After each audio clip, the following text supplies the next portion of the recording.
to do. Brought to you by Mike's got plumbing. If water runs through it, we do it. Why is there a helicopter in the yard? Never mind that. We have bigger issues. Really? Bigger than a helicopter? Your parents are going to be here for the big dinner, and the garbage disposal is making some crazy noise, and it wasn't Christmas music. Well, maybe you should have thought about that before you tried shoving an entire sack of potatoes down the disposal. It wasn't the entire sack, just most of it. Now's not the time for more jokes, Mr. Funny Man. Well, I did try to fix it, but... Do you have to do this every holiday? No, I did skip Easter. What did we agree the rules are? No more circus animals in the house. No, not that one. Oh, if water runs through it, call Mike Scott Plumbing. Because they don't charge extra for nights, weekends, or holidays. So put down the blowtorch and pick up the phone. Yes, dear. 866-314-4443. And why is there a helicopter in the yard? Oh, that? Black Friday sale. Happy holidays from all of us here at Mike Scott Plumbing. Now you did it. Are you completely insane? He's back. He, who must not be named, the man, the myth, the only guy in Ocala to eat his own weight in fried pickles. Twice. Now, you asked for it. Sorta. Live and in person, it's Tom Schmitz. Welcome back to Ocala Talks with Tom Schmitz on a Monday morning.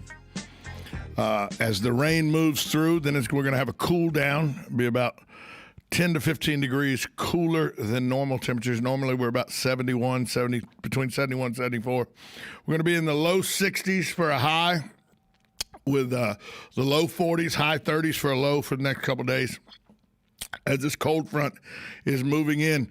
We were just talking to Dr. Val Zudans about the need for lawsuit reform and the COVID pandemic, and it reminded me of a story that I had found a couple days ago, and I wanted to talk about it. And it seems proper to talk about it now because business groups here in Florida have been working for months with lawmakers to enact measures aimed at protecting stores, cruise ships, healthcare providers, nursing homes, restaurants. You know, they anticipate hundreds of lawsuits are going to come from the coronavirus pandemic.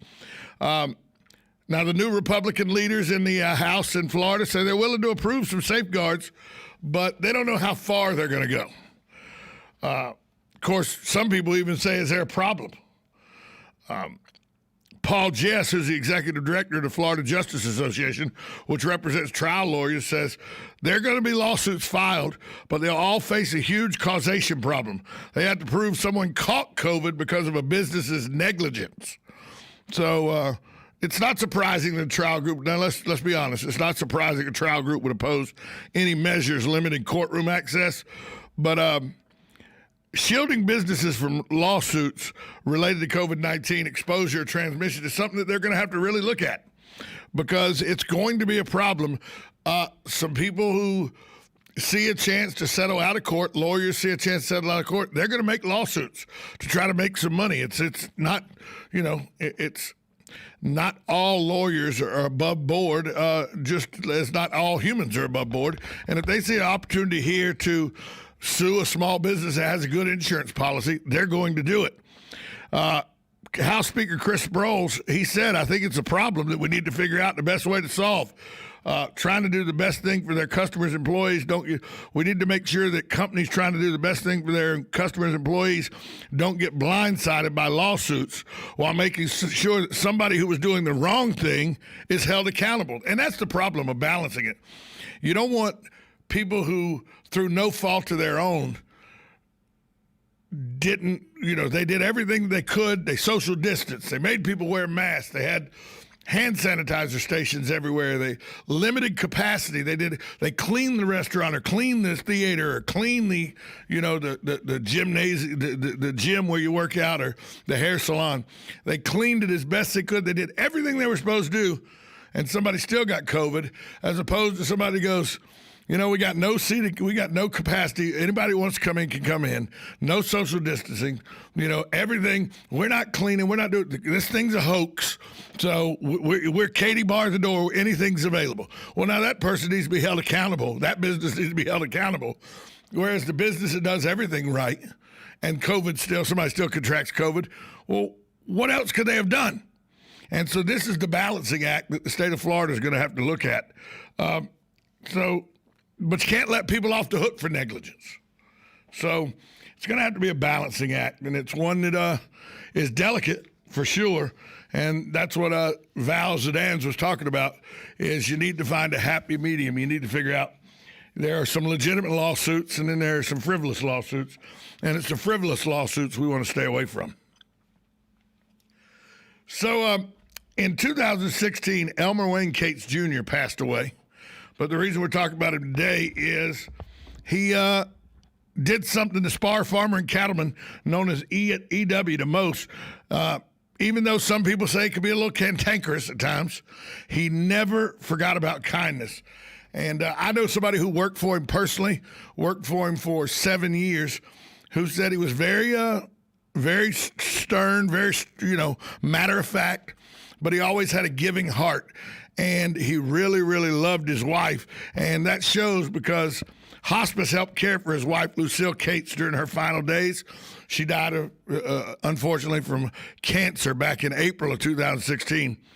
On Friday, the organization which provides end-of-life care renamed one of their facilities in the Cates' honor. The Legacy House on Southwest 110th Street is now the E.W. and Lucille Cates House.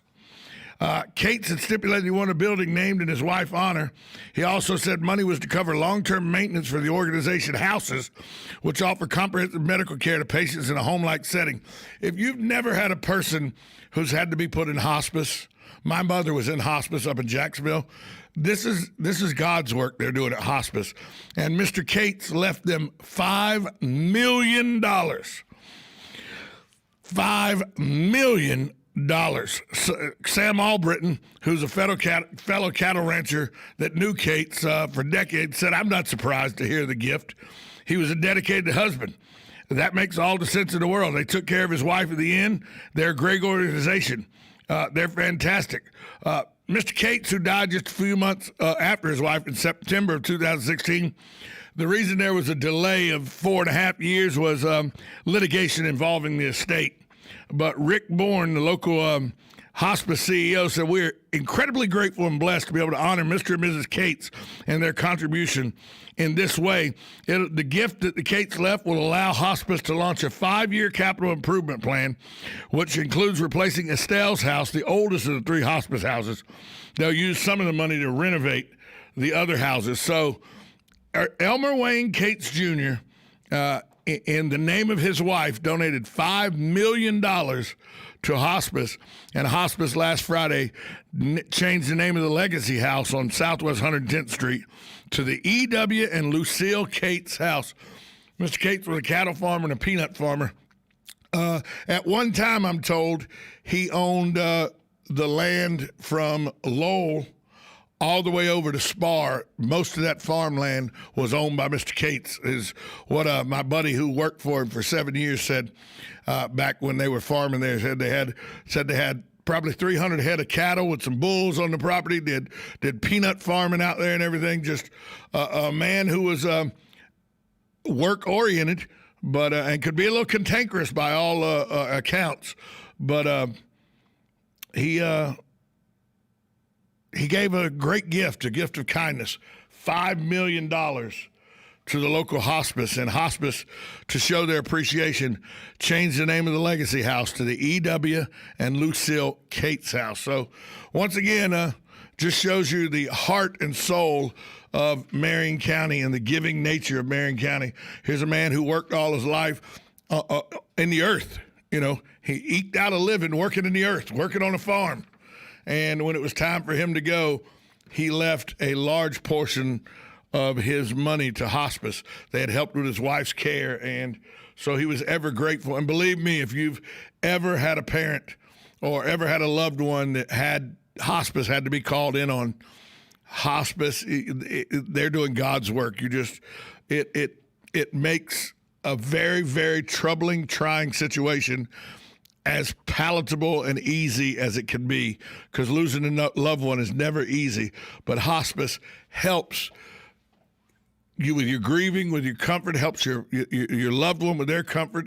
It's just an amazing, amazing organization. So thanks to Mr. Cates for donating that money, and thanks to hospice for all they do for the good of Marion County. Coming up next, Joe Martone, Navy man that he is, he's going to come in and we're going to talk a little bit about the worst the worst day in the U.S. naval history, December 7th, 1941. We'll do that next, 1370 AM, 96.1, 96.3 FM, WOCA, The Source. Broadcasting from the Paddock Mall Studios, this is WOCA, Ocala, Gainesville, The Villages, 1370 AM, 96.3 FM, The Source. USA Radio News with Lance Pry. Pennsylvania has certified its election results, but 64 state Republicans have signed a letter Friday urging Congress to not commit to the state's 20 electoral votes for Democrat Joe Biden. Senator Pat Toomey, a frequent critic of President Trump, vowed he will not be objecting to Pennsylvania's slate of electors. Democrat State Representative Malcolm Kenyatta called the Republican signatories hostages of their own misinformation campaign. Some legal scholars are siding with Trump campaign, saying the legislature was unlawfully overwritten on election law by Democrat leaders and their friends in the state courts. With mounting voter fraud evidence, the sworn testimony from poll workers, the video from inside State Farm Arena in Georgia in the middle of the night, Trump lawyer Rudy Giuliani says Georgia has a responsibility. That the founding fathers gave to our legislatures. They're the ones who are supposed to select the president, not the governors, not the Board of Elections. They're the ones who have the constitutional obligation to decide on the electors. So in Georgia, they're going to do that. USA Radio News. The stress levels of Americans may be at an all-time high. From education to business to basic needs to politics, the 2020 pandemic-related stressors are pushing many of us to near breaking point.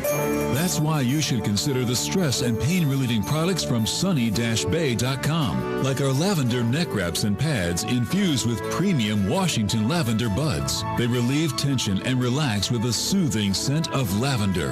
And lifestyle expert Jennifer Bonner recommends products from Sunny Bay. Sunny Bay's hands-free neck wrap should be your go-to pain relief solution. Give gifts to family and friends that relieve stress and pain. Give love and care by giving the best. Give pillows, neck wraps, and body wraps from sunny-bay.com, a Biomed DB design company. Just click sunny-bay.com. That's sunny-bay.com.